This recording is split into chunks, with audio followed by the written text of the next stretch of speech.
want you to welcome back all of the Alchemists, who is now a certified PADI Mermaid Instructor and has since started the Seattle Mermaid School, where you can actually learn not only the water skills and all of the water elements to become a mermaid, but all of the other things that go into it. Everything from your tail to your makeup to your crown to even behavior. I found this particularly fascinating. After getting to actually go out and do a shoot with Olive, I have a huge newfound respect for the hard work and the discipline, the practice, and just all of the energy that goes into doing this. Very impressive, always a lot of fun, and a pleasure to be around all of the Alchemists with the Seattle Mermaid School.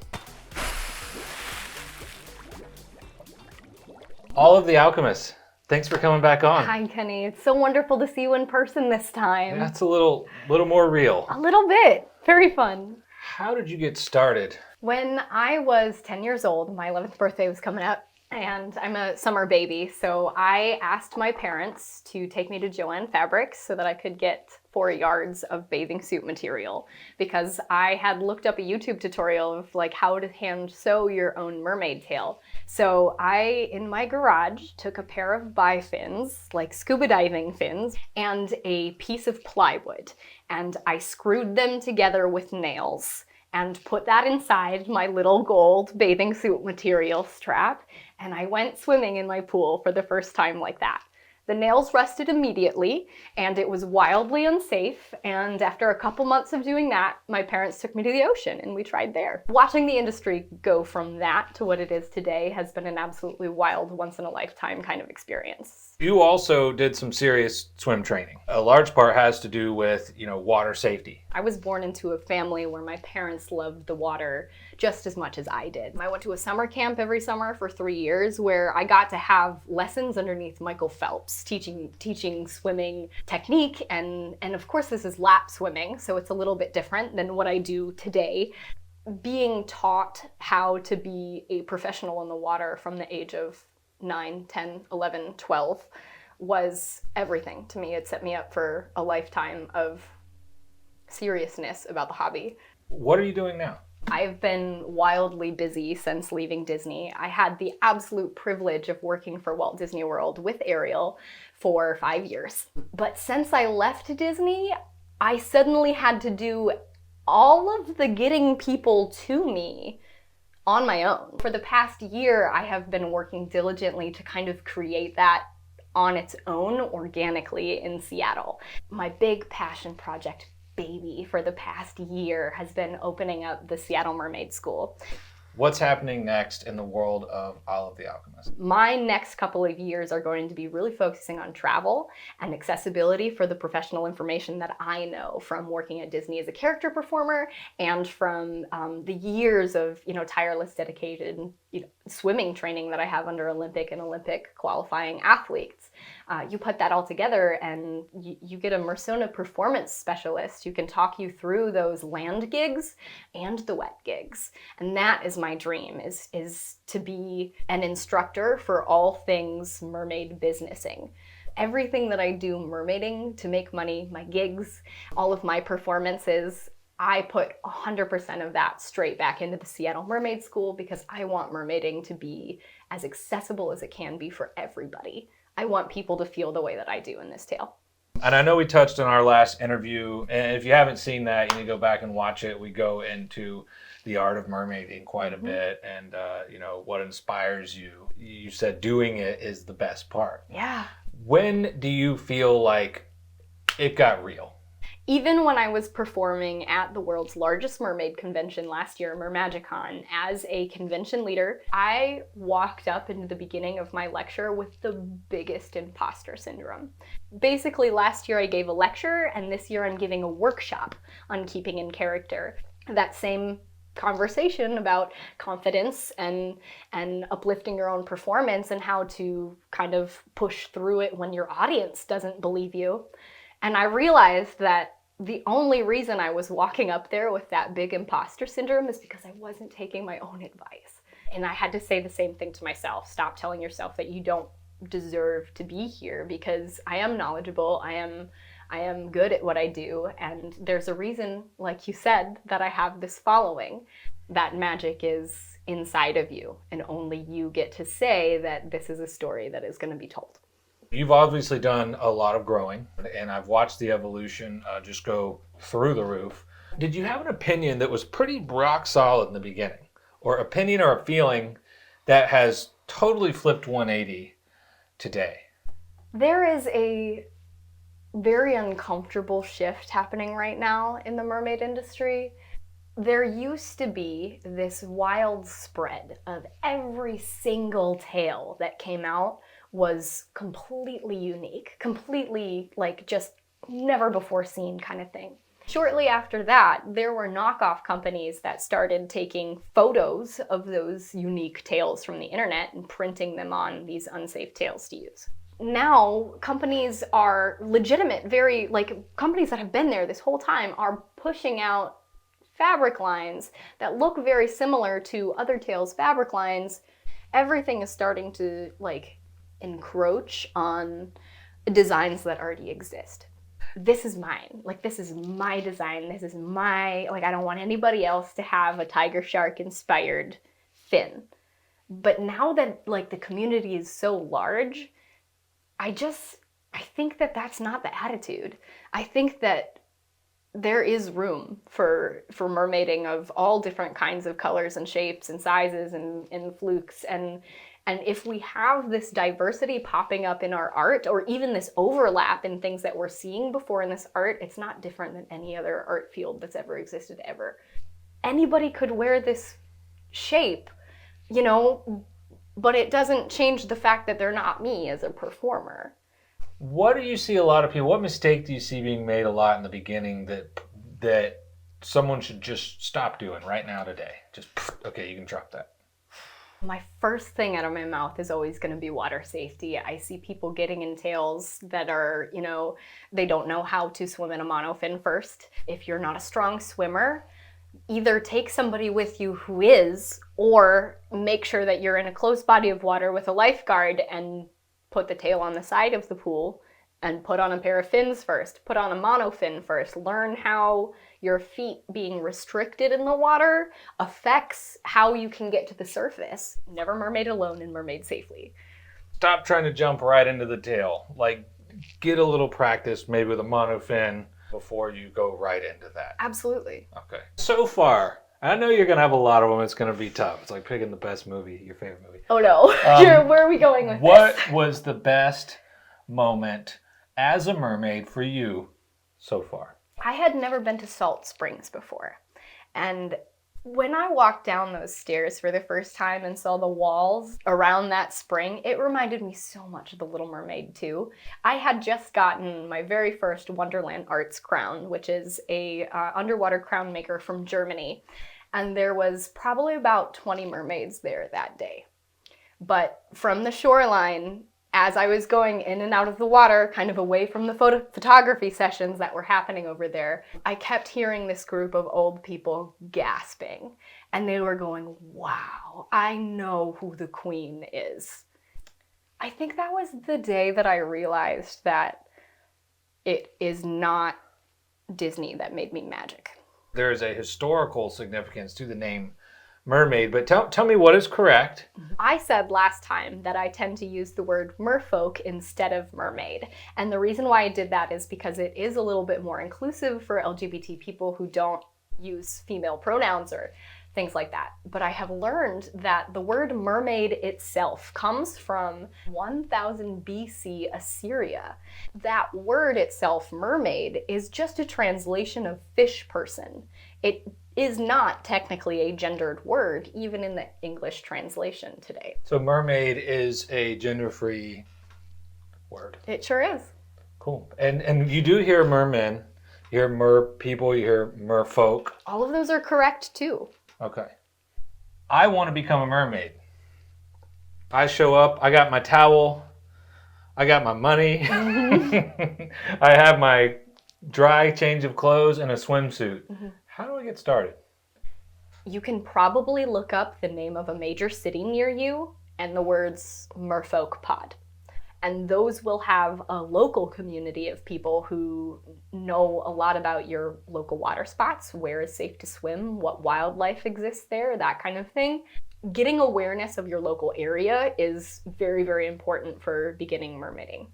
Once you're comfortable in the water and can convince a aquatic director that you're safe in a monofin, you can do anything. But if you can't do those 2 steps, maybe starting with swim lessons is number 1. Sometimes there are lessons in your area as well, and those things you can look through tail makers. Like Fin Fun has instructors in a lot of local areas that you might be able to find a actual class on how to mermaiding, or you might have a local professional in your area who started their own business and does mermaid certifications. Those are the kinds of people that you want to look out for if you don't know really anything about mermaiding and want to get certified yourself in the area. What would you suggest a new person does to go and find their fluke? Are you doing this for swimming purposes? Are you doing this for art purposes? Do you want to be portable with your tail to go travel with it? All of these things are things that you want to keep in mind when you're choosing your fin for the first time. Fluke shape affects swimmability. The material that it's made with will affect your buoyancy. Understanding what you want from the sport is number 1. Finding a tail that fits those specifications is number 2. What is a good entry level? What should I be looking for? Fabric tails are a great place to start. Let me address the gorilla in the room here. How much does this stuff cost? I got my Fin Fun fabric tails for $35 per fabric skin, and then the monofin was $60. So compared to even the set that's sitting in the corner right here, this bad boy was about $150. And this is one of Finfolk's newer fabric lines. With the side fins, costs about $500 with shipping and everything. And then the silicone, what is the price range on that? Silicones can range in a wild capacity, from like pre-made molds that tail makers just like print the front and back of the tail, squish together on the sides and push out. Those can go out for as little as $1,800. Or you can get like the creme de la creme, like I have seen silicone mermaid tails sell for $25,000. What would you suggest for everything else as far as hair, makeup, tops? I have always used Ben Nye products. I got that from Disney at a very young age as a performer, and I became a snob. All of my eyeshadows are like very bright and compact, and they stay on your face no matter what, because they are made for like Broadway stages where those lights are shining down on you. Nose plugs. Nose plugs. That's kind of how I met you. You dropped one down in a spring, and we happened to be diving. I forgot about that. It wasn't even a nose plug at that point. Would you believe I was using earplugs pressed into either nose to try to see if I could do it without the like gap? And how I met you was I accidentally shot out one of those earplugs down into the spring. You know, knowing this in hindsight, I don't know if I would have. I guess I had gloves on. Okay. And I guess you have to practice by going back and watching footage, because I've seen you make your tail do things that follow your movements and stuff. It's very fluid. It looks like I would think that a mermaid would look. Tips and tricks to get that down. Equal and opposite reactions. Everything that you do underwater is going to push you the other way. And that is especially true with your arms, because you don't have the ability to just kind of like shift yourself left and right with your tail anymore. You have no left and right movement at all. It's all either forward or backwards. So your arms have become so much more important. They shift everything that you do in your ocean life. Once you can account for that equal and opposite reaction, you suddenly have full control of your body. I've seen even your hair follow your movement before. Tips on keeping your hair from going crazy. As long as you're moving your head in a box, down and across, your hair is never going to get in front of your face. So it's all about creating that X. Being able to translate that even to live gigs or dry gigs is vital, because if you keep your arms moving like this, if you keep your equal and opposite in mind, suddenly you look like you're underwater because you're creating that same equal and opposite. That's the trick. It's like it all boils down to that one phrase, equal and opposite. You do something that I think is what really takes it to that next level. You got the look down, you got the motions down, but you have the character down too. And you'll have little kids come up to you. For someone getting started out there, how do we get into character? If you're going to go into like any kind of performance setting where you are sharing your persona with somebody else, you should have enough knowledge about who you are in character to be able to fill that space. There is an art to taking conversation pieces and swerving it back around to the story that you are trying to tell, that as a character performer, that is 100% of your job. They'll ask you questions like, where are you from? That seems like, I don't want to say an easy one, but a more fun one. You don't have to really dig deep. You get to be creative and paint that story. The tougher ones, and when you get some guy like, hey, how do you walk around in that thing? Or just, The ones that they walk in and think that they've got you are the easiest to turn around. Because if you just say one thing that's like slightly out of left field for them, they will turn around so quick. They don't expect you to be pretty and clever. There have been 1,000 times where I have been roaming around a certain restaurant and guests have pointed out the fact that I am a mermaid and they are eating salmon. And they think that they are just so clever when they point that out, until I turn around and go, salmon's a freshwater fish. I don't know any. You play off other people in the audience too, that it is easier to kind of like take those moments in stride, because at the end of the day, you are center stage. It is your stage to perform on. So whatever you say is going to hold more weight than the person who's sitting there trying to get under your scales. Everybody sees that he's trying to get under your scales. It's how you respond to it that is going to make people smile and walk away. Even that, where you say get under your scales, I mean, you hold that character, and that seems to me just what separates the pros from the soon-to-be pros. I've always been one to say that it is not the tail that makes the mermaid. It is the passion behind it. It is filling the space. It is equal and opposite reactions. It is creating that sense of wonder and etherealism and otherworldliness that would not be there at this birthday party if you were not. That's, at the end of the day, you're trying to sell kids magic. Is there anything else you want to add? Just keep swimming. If you want to be in the water, if this kind of thing inspires you, do not wait for your first tail to start looking for that mermaid pot in your local area. If this inspires you, come swim with us. Please come swim with us. Reach out to somebody that you know on Instagram or that inspires you and say, hey, how do I get started? Because this is only going to get bigger from here, and we want you in the water too. Awesome. All of the Alchemists. It's great having you back on. Kenny, thank you so much. It was fun. So cool to be here this time. Oh yeah, in our big elaborate studio. We can secretly not show anyone the backside of it. Doesn't matter.